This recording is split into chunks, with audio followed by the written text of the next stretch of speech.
morning, Scandia family.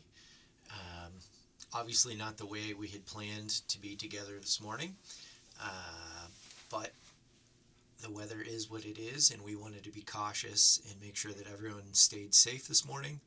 So we made the decision to cancel. We hope to be back together again next week. But we're going to do a quick, short recording this morning. Kind of takes me back to lockdown days when I was doing regular devotions for you all in the evenings.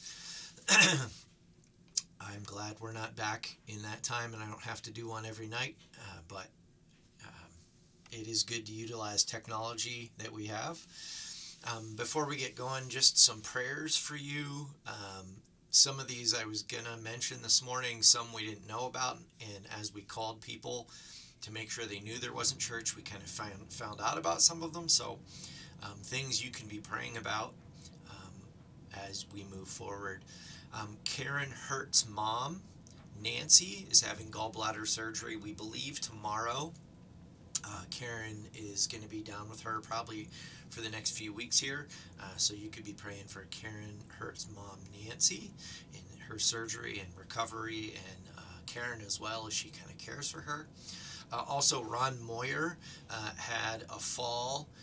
It would have been about a week ago now, and he hurt himself, but is now back home.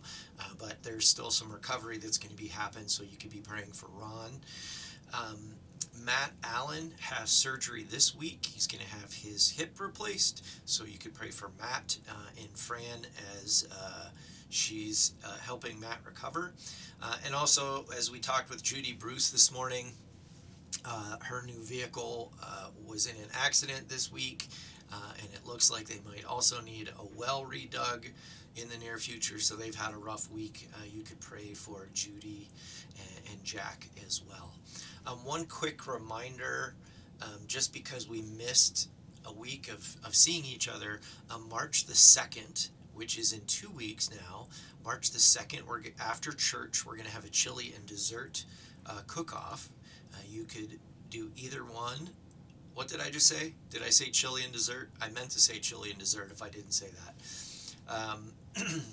You could do either one. There's going to be a sign up out on the table, or you can contact Allie for more information on that. We're going to try to get something out to you here in the near future. That's what I have for announcements and prayers and things like that. I'm going to hold off the sermon that I had prepared for this morning. You don't need to hear me talk a big, long thing. As I was texting Liz this morning, Liz was helping us make sure that we contacted people. One of the things that she just kind of said was, sometimes people just need to know that they are loved by God, and maybe having a pause is a great opportunity for that. And I thought those were wise words from her. And so we're going to pause this morning, and I just want to remind you that you are loved.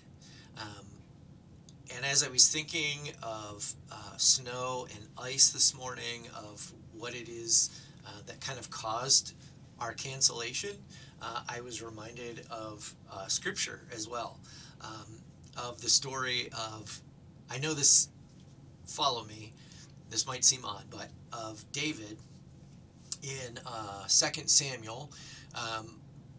It's chapter 11 and 12. David does really bad things.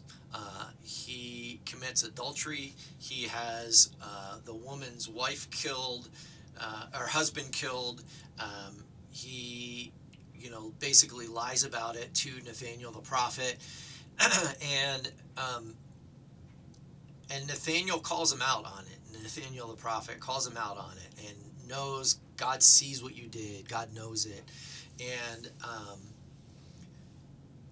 and David can't run away from that. But we see David in chapter 12 in verse 13. David says, he acknowledges it finally. He says, I have sinned against the Lord. And then In Psalm 51, which we also, a lot of the Psalms we attribute, remember, to David writing them. Psalm 51 says this: "Have mercy on me, O God, according to your unfailing love, according to your great compassion. Blot out my transgressions." He's saying, like, have mercy on me. I've done all these wrongs. Wash away all my iniquity. Cleanse me from my sin. For I know my transgression. My sin is always before me. Against you, you only, I have sinned. I have done what's evil in your sight. So you are right in your verdict, justified when you judge. He's saying, I've done so much wrong. You could be completely justified in holding me accountable to it. Surely I was sinful at birth, sinful from the time my mother conceived me. And then here's where it turns. Yet you desired faithfulness even from the womb. You taught me wisdom in that secret place. Cleanse me with hyssop, and I will be clean. Wash me, and I will be whiter than snow. David says, I've done all this wrong. You are justified in judging me. You are justified in saying that I'm broken and evil. But cleanse me, make me clean. And then jumping back to 2 Samuel, after David says, I've sinned against the Lord, Nathanael's reply is this affirmation. Nathanael replies, the Lord has taken away your sin. You are not going to die. Because you've shown utter contempt for the Lord, he says, you're not going to die, but your son might die. But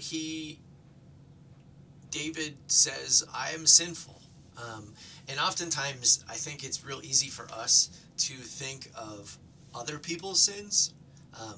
That person did that thing, and they said that mean thing, or they did that mean thing, or they did this, and we are the sinful ones. And yet the Lord promises to wipe our sin and make us white as snow, to blot out our transgressions. As it is continuing to rain and snow outside, as the weather is going to drop this week, I hope that you're reminded of that you're not disgusting slush that we see on the roads, but God sees you as his dearly loved children, that he blots those things out, makes them white as snow. You are dearly loved. Take that into your week with you. Share that. As created ones in the image of the Most High, you are dearly loved. Friends, have a good week. We really hope to see you again next week. Many blessings to you.